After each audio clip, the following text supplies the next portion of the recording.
Shalom, selamat pagi, saudara yang dikasihi Tuhan. Mari kita akan mengawali hari ini dengan firman Tuhan, tapi terlebih dahulu kita akan berdoa.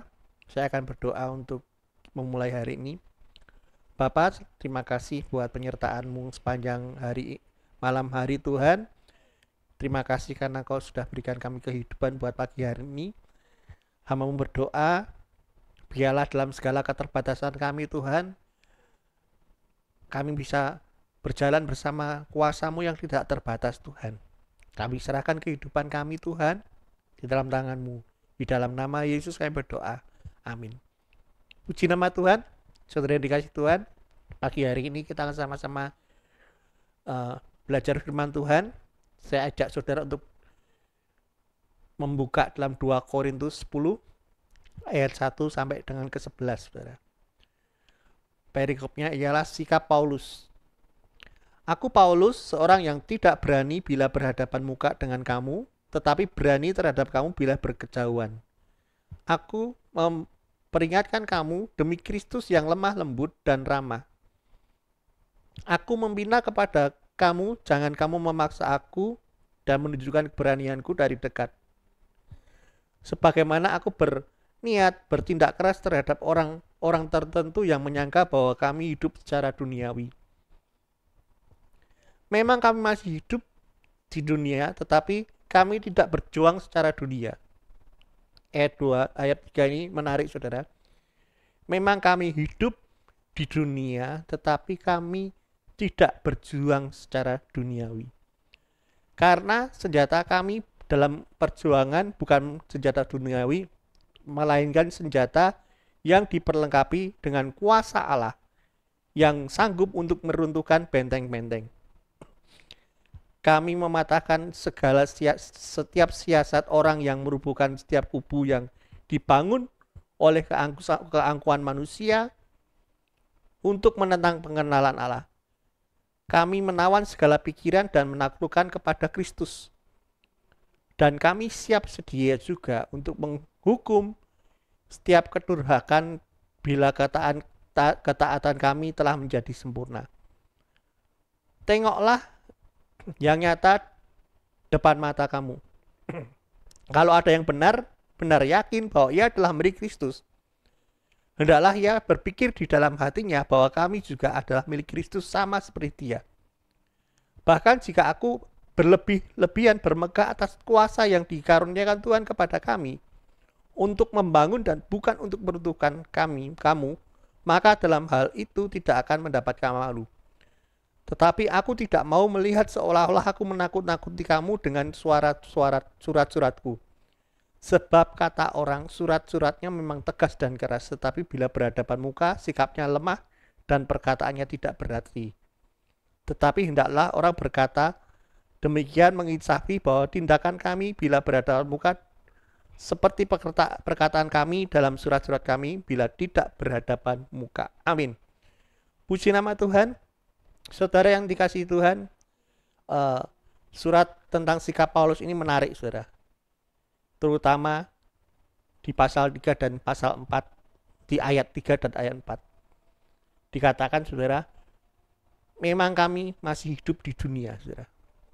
Tetapi kami tidak berjuang secara dunia. Ini statement yang menarik sekali, saudara. Secara jasmani, ya, secara keadaan fisik, ya, saudara. Saudara dan saya sekarang ada di dunia untuk waktu yang tidak kekal, ya. Karena setiap orang ada di dunia ini itu terbatas, ya. Gak tahu sampai berapa lama.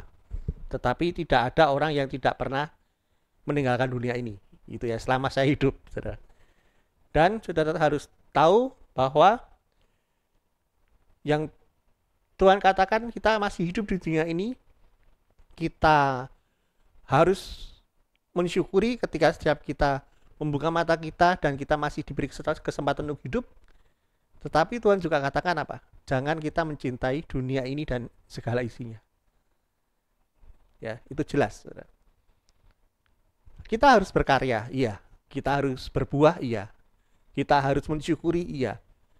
Kalau memang belum waktunya untuk berpulang, kita tidak ingin, ya kan, kita tetap ingin ada di dunia, nggak apa-apa, saudara. Pasti banyak orang ingin tetap bisa hidup yang lama ya di dunia ini. Tetapi firman Tuhan katakan kita tidak boleh mencintai dunia ini.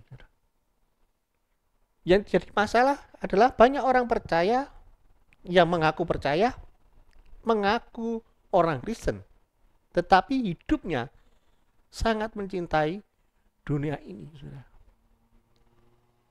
Ya, saudara. Dan di surat 2 Korintus 10 ayat 3 ini menarik. Paulus ngomong memang kita masih hidup di dunia, tetapi kami tidak berjuang secara dunia. Dan di ayat yang 4 dijelaskan lagi, karena senjata kami dalam perjuangan bukanlah senjata duniawi, melainkan senjata yang diperlengkapi dengan kuasa Allah. Saudara yang dikasih Tuhan, inilah yang membedakan orang percaya dan orang tidak percaya, ya. Orang Kristen dengan orang yang tidak Kristen, ya. Kristen yang sesungguhnya tentunya. Bedanya apa, saudara? Ketika kita orang percaya, kita berjuang tidak dengan cara dunia. Ini penting, saudara. Perhatikan. Saudara hari ini sedang bekerja. Apa yang kau kerjakan sekarang?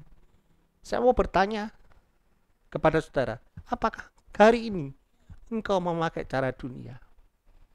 Arti cara dunia adalah apa, saudara? Ketika kita melakukan pekerjaan itu dengan apa?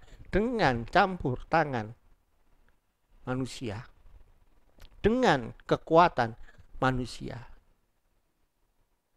Ada contoh beberapa, saudara. Seperti Daud, ya. Ketika Tuhan marah kepada Daud ketika apa? Dia mengingini istri Uria, Batseba. Dia berpolitik, dia mulai apa? Uria disuruh bertempur dan ditempatkan di tempat yang paling depan, sehingga dia harus mati. Akhirnya dia bisa mengambil istrinya untuk menjadi istri Uria, untuk menjadi istrinya Daud. Dia berhasil secara duniawi, dia mengalami kemenangan. Tetapi pagi hari ini saya mau sampaikan kepada saudara, kemenangannya Daud di saat itu adalah kemenangan yang palsu. Kenapa? Karena secara dunia dia menang, tetapi di hadapan Tuhan Daud itu kalah. Dan Paulus ngomong, saudara, perjuangan bukanlah, karena senjata kami dalam perjuangan bukanlah senjata duniawi, melainkan senjata yang diperlengkapi apa, saudara? Dengan kuasa Allah. Sama-sama dengan uang, bisa dengan uang dunia atau uang yang diperlengkapi dengan kuasa Allah. Sama-sama dengan tangan, tetapi tangan tenaga kekuatan manusia ataupun tangan yang diperlengkapi dengan kuasa Allah. Artinya beda, saudara. Tuhan memang bisa menolong melalui satu hal, melalui mungkin seseorang, ya. Tuhan ketika kita, contoh yang mudah ini, ketika kita ada masalah, kita datang kepada orang dan bergantung pada orang tersebut. Kita mengandalkan orang tersebut. Tetapi bisa jadi ketika kita ada masalah, kita berdoa sama Tuhan dan Tuhan kirim orang tersebut untuk menolong kita. Sama-sama hasilnya yang menolong orang yang sama, tetapi prosesnya bisa berbeda. Perhatikan, saudara. Saya butuh pertolongan, ya. Saya mengandalkan orang tua saya, misal. Saya datang kepada orang tua saya, minta pertolongan. Tuhan katakan terkutuk. Tetapi ketika saya butuh pertolongan, saya datang kepada Tuhan.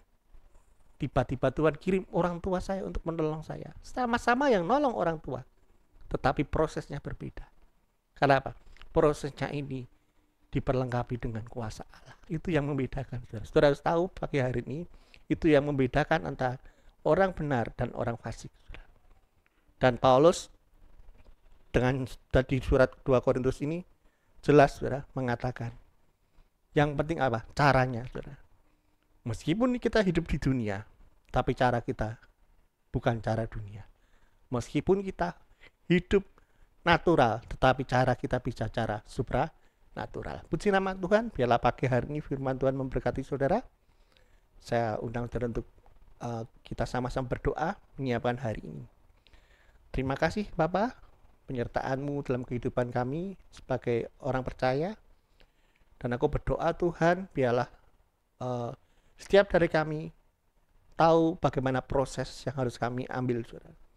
Proses itu akan kami jalani bersama dengan Tuhan. Kami serahkan Tuhan anak-anak-Mu yang sekolah, anak-anak-Mu yang akan bekerja di pagi hari ini. Biarlah kami bisa mengandalkan kekuatan Engkau Tuhan. Di dalam nama Yesus kami berdoa. Haleluya. Amin. Oke.